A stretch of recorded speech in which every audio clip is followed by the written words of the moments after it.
ब्रह्म ज्ञान अथ श्री विष्णु पुराण ओम की कथा महान। जय श्री विष्णु पुराण विष्णु पुराण विष्णु पुराण विष्णु पुराण। मैं माँ हूँ, धरती माँ। उन्हीं ने अपना खेल शुरू कर दिया है। उन घटनाओं का क्रम भी शुरू हो गया है जो एक नया मोड़ सिद्ध हो सकती हैं। मेरा माथा उसी समय ठनका था जब कैकेयी का भाई कुकस्थ राजकुमार भरत और शत्रुघ्न को लेने आया था। दोनों राजकुमारों का ऐसे समय अयोध्या छोड़ना न जाने क्या रंग लाए। श्री राम को युवराज बनाने का निर्णय लिया जा चुका है। कैकेयी नरेश अश्वपति अपने नातियों को देखकर खिल उठेंगे, पर किसी को ज्ञात नहीं कि भरत और शत्रुघ्न की अनुपस्थिति में अयोध्या में क्या होने वाला है।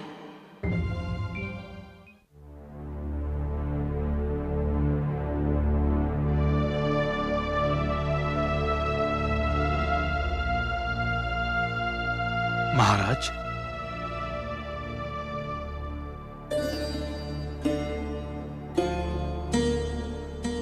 अब आप कैसे हैं महाराज?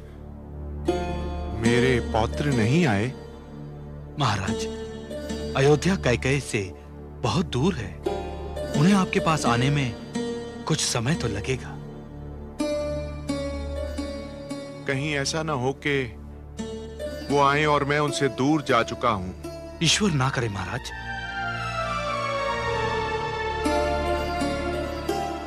मैंने कुकस्थ को भेजकर भूल की। मुझे स्वयं ही अयोध्या चले जाना चाहिए था। पिताश्री, लीजिए, आ गए आपके पौत्र। कहां? पिताश्री, आ गए तुम? नाना श्री, मेरे चरणों पर क्यों झुक रहे हो? मेरे गले से लग जाओ। आओ आओ। नाना श्री, बहुत विलंब कर दिया आने में। नाना श्री, मामा श्री ने हमें जैसे ही बताया कि आप अस्वस्थ हैं, हम तुरंत ही अयोध्या से चल पड़े। अब आप अच्छे हो जाएंगे नाना श्री। निसंदेह अच्छा हो जाऊंगा। तुम दोनों को ना देखने का दुख ही तो मेरा रोग है। महाराज, अब मैं चलता हूं। मेरी आवश्यकता हो तो मुझे तुरंत बुला लीजिएगा। अब तो ना मुझे आपकी आवश्यकता है और ना आपकी औषधियों की। मेरी प्राणदायी औषधि मुझे मिल गई। वैद्य जी। अच्छा, प्रणाम। मेरी पुत्री कैकेयी कैसी है? वो सर्वथा ठीक है नाना श्री। बस आपको स्मरण करती रहती है। और मंत्रा? वो भी ठीक है नाना श्री। आओ आओ। नाना श्री,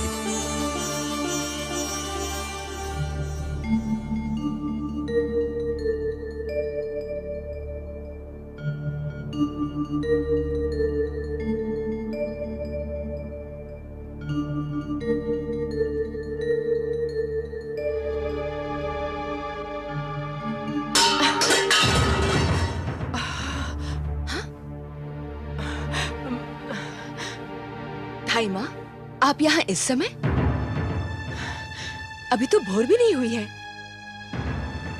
क्या कर पुत्री, नींद ही नहीं आ रही। धाई माँ, आप उल्टी सीधी बातें सोचती रहती है ना, इसीलिए आपकी नींद भी उड़ गई है। नींद तो मेरी उसी दिन उड़ गई थी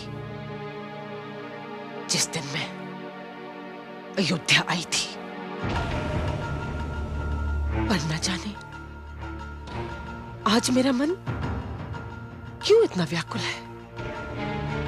लगता है जैसे कुछ अशुभ होने वाला है।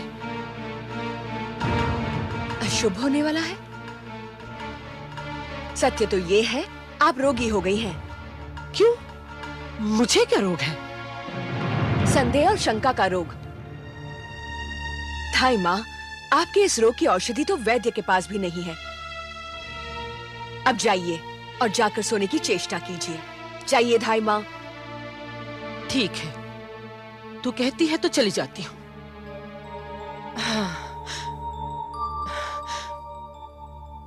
पर सत्य बेटी, आज मेरा मन बहुत व्याकुल है। धाई माँ, आप जाइए।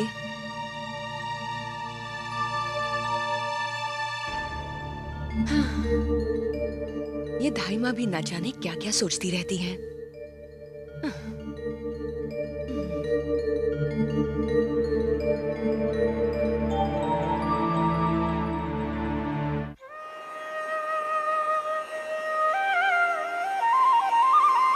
ओम रवये नमः।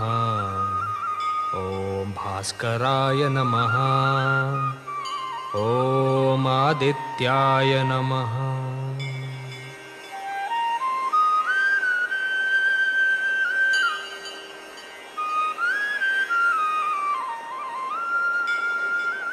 आयुष्मान भव। राम, मैंने महाराज को वचन दिया है कि तुम्हें युवराज संस्कार की सारी विधियां सिखा दूं। क्षमा करें गुरुवर, मेरे सिर पर महाराज की छाया बनी हुई है और ईश्वर करे सदा बनी रहे, किंतु उनके होते हुए मुझे कुछ करने की क्या आवश्यकता है? ऐसा नहीं है प्रिय शिष्य, युवराज का पद राजा के पद से कम महत्वपूर्ण नहीं होता। राजा की अनुपस्थिति में युवराज को समस्त अधिकार प्राप्त होते हैं। उन अधिकारों के साथ कर्तव्य भी होते हैं जिन्हें निभाना पड़ता है। मैं तुम्हें यही बताना चाहता था। गुरुदेव, मुझे राजा के अधिकारों से भी अधिक राजा के कर्तव्यों के विषय में बताइए। सुंदर विचार है तुम्हारे राम। राम, वास्तव में कर्तव्य परायणता राजा का सबसे बड़ा गुण होता है। जो राजा प्रजा को सुखी न रख सके, वो चाहे कितना ही शक्तिशाली और प्रबल क्यों ना हो, शास्त्रों के अनुसार उसकी कोई महत्ता नहीं हो सकती। जो राजा अपने स्वार्थ त्याग कर अपनी प्रजा का भला न कर सके, वो राजा कहलाने के योग्य नहीं होता। गुरुदेव, मैंने आपका कथन अपने मस्तिष्क में सुरक्षित कर लिया। त्याग, दया, क्षमा, न्याय, रक्षा करने की क्षमता और शासन की योग्यता, राजा के ही भांति युवराज के भी यही गुण होने चाहिए। और सौभाग्यवश ये गुण तुम में पहले से ही विद्यमान है। गुरुवर, राम, राजा की ही भांति युवराज के भी स्वतंत्र विचार होने चाहिए। उसे किसी से प्रभावित नहीं होना चाहिए।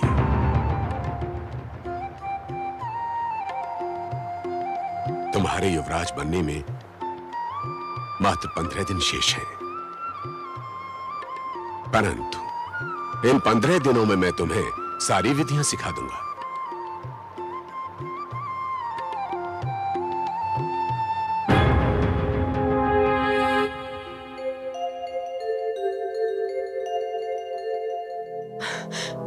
पुत्री, पुत्री, पुत्री। क्या बात है धाई माँ? वही हुआ जिसका भय था। वो अंधेर जो अब तक वायु में मंडरा रहा था, वो धरती पर उतर आया है। धाई माँ, आप साफ साफ बताएंगी या यूं ही बोलती रहेंगी? ये वो समाचार है जिसे सुनकर तेरे पैरों तले से धरती सरक जाएगी। क्या? कौशल्या नंदन युवराज बनने वाले हैं। मैं अपने कानों से सुनकर आई हूं। धाई माँ, आपने तो मुझे डरा ही दिया था कि न जाने क्या प्रलय आ गया। अरे, अगर राम युवराज बनने वाले हैं, तो इसमें अंधेर की क्या बात है? अरे ना समझ, इसमें अंधेर की ही तो बात है। इसका अर्थ ये हुआ कि हमारे पुत्र भरत को इस अधिकार से वंचित किया जा रहा है। धाई माँ, तो क्या हुआ? दोनों ही तो मेरे पुत्र हैं। यदि भरत मेरी गोद में पला है, तो राम भी तो मेरी आंखों का तारा है। हाय रे मेरे भाग्य, तुझे क्या बताऊं कि इसका परिणाम क्या होगा। जो दृश्य मेरी आंखें देख रही हैं, वो दृश्य मैं तुझे कैसे दिखाऊं? तुम्हारी आंखों को तो राम स्नेह की हथेली ने ढांप रखा है। बस बस धाई माँ, बहुत हो गया। मुझे कोई अंतर नहीं पड़ता कि मेरा पुत्र राम युवराज बने और मेरा पुत्र भरत राजकुमार रहे। पर ये जान ले बावली, हमारा भरत केवल उसी दिन तक राजकुमार रहेगा जब तक महाराज जीवित है। पर पगली, कोई इस संसार में सदा रहने के लिए नहीं आया, और जिस दिन वो ना रहे, उस दिन कौशल्यानंदन महाराज होंगे और उनके पुत्र युवराज और राजकुमार। तब हमारे पुत्र की कोई महत्ता नहीं होगी। नहीं, नहीं। जिनके मन में खोट नहीं होता, वो चोरी नहीं करते, चोरी नहीं करते। हाँ, पर क्या छुपाया रखा है मुझसे? यदि सब सीधा और सच्चा हो रहा था, तो ये बात तुझे क्यों नहीं बताई गई कि 15 दिन के बाद राम को युवराज घोषित कर दिया जाएगा। ये समाचार सुनकर तुझसे अधिक प्रसन्न और कौन होता? मुझे पता, ये बात तुझसे क्यों छुपाई गई।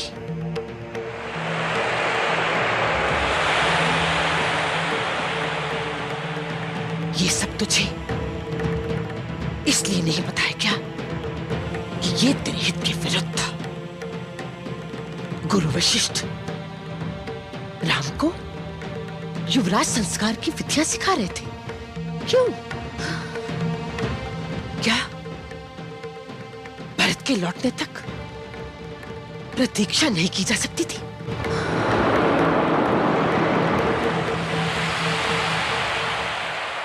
क्या भरत की अनुपस्थिति में महाराज का यह निर्णय ठीक था? राम का राज्याभिषेक हो और मेरा भरत उस समारोह में सम्मिलित भी ना हो पाए। ना, मेरी तो समझ में कुछ नहीं आ रहा है। कैसे आएगा समझ में? राम के लाड ने तेरी बुद्धि जो भ्रष्ट करती है। तेरी समझ में तो उस दिन आएगा जिस दिन कौशल्या राजमाता बन जाएगी और तेरी दशा एक दासी जैसी होगी। नहीं,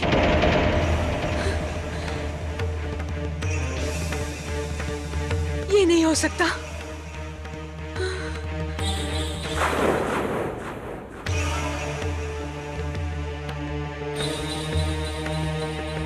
यदि एक क्षण भी गंवाया तो समय तुझे कभी क्षमा नहीं करेगा।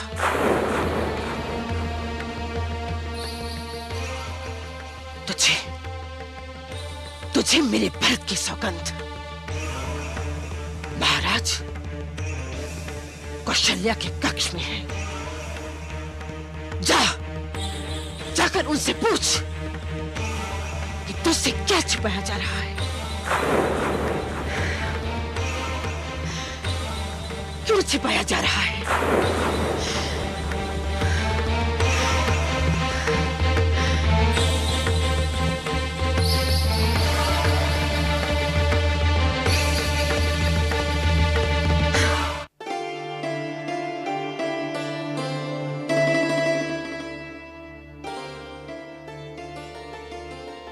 लगता है मेरे भाग्य में किसी न किसी की प्रतीक्षा करना ही लिखा है। पहले ये प्रतीक्षा थी कि राम की शिक्षा समाप्त हो और वो अयोध्या लौट आए।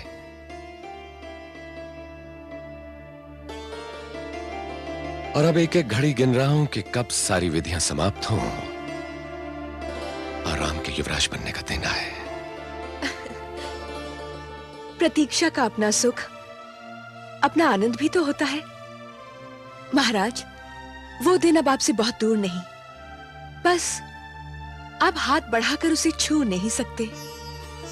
दीदी,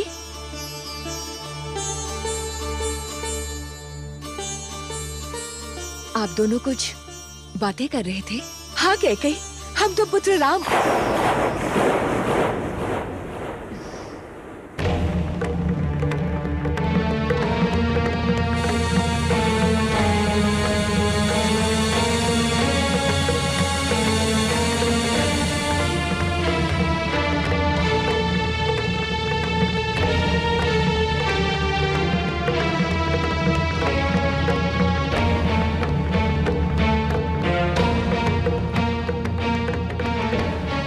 किन विचारों में खो गई छोटी रानी?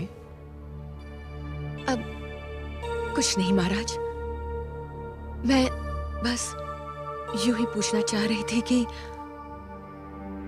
आपको ज्ञात है कि भरत और शत्रुघ्न पिताश्री को देखने गए हैं?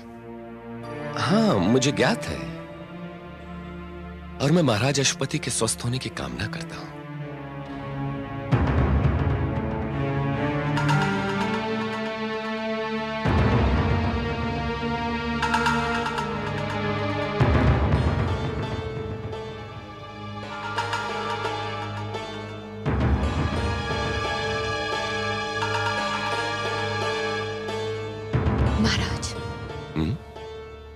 आप मुझे कुछ बताना तो नहीं चाहते? मैं नहीं तो।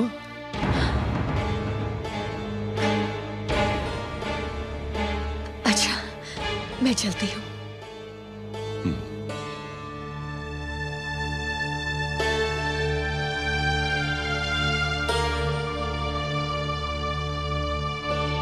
क्षमा करें महाराज, मुझे उचित नहीं लगा कि आपने मुझे बताने से रोक दिया। हमें कैकेयी को बता देना चाहिए था। महारानी, मैं कैकेयी की प्रकृति से भली भांति परिचित हूं। उसे कोई भी शुभ समाचार अचानक सुनाया जाए तो वो शिशुओं की भांति खिल उठती है। मैं तो उसे ये समाचार उसी घड़ी में सुनाऊंगा जब राम युवराज के सिंहासन पर बैठने वाला होगा। आप देखिएगा उस घड़ी कैकेयी के आनंद की सीमा नहीं रहेगी।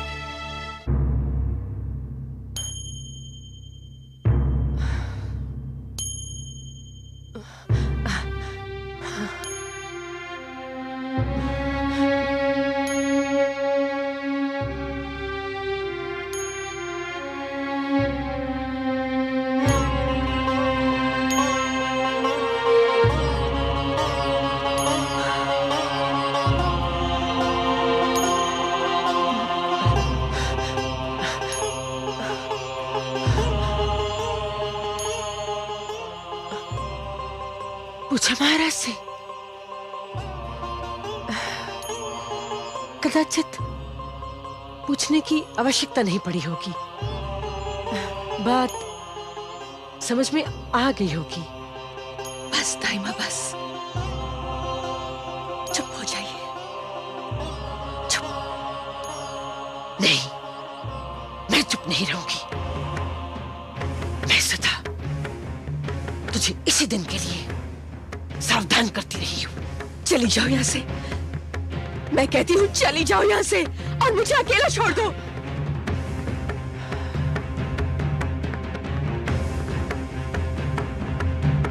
तो कहती है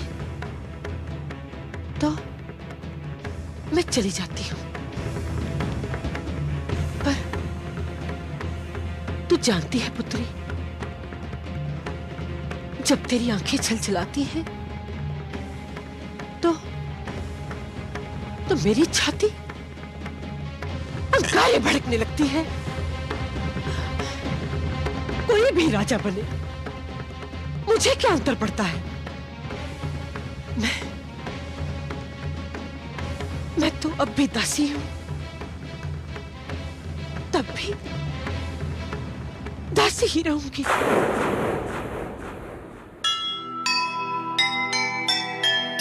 खोल रही विष मंथरा, कहीं न जाए जीत। कैकेयी की बुद्धि भी हो ना जाए विपरीत। राजभवन को घेरता आता है तूफान। बुरा समय सिर पर खड़ा, देव करे कल्याण। देव करे कल्याण।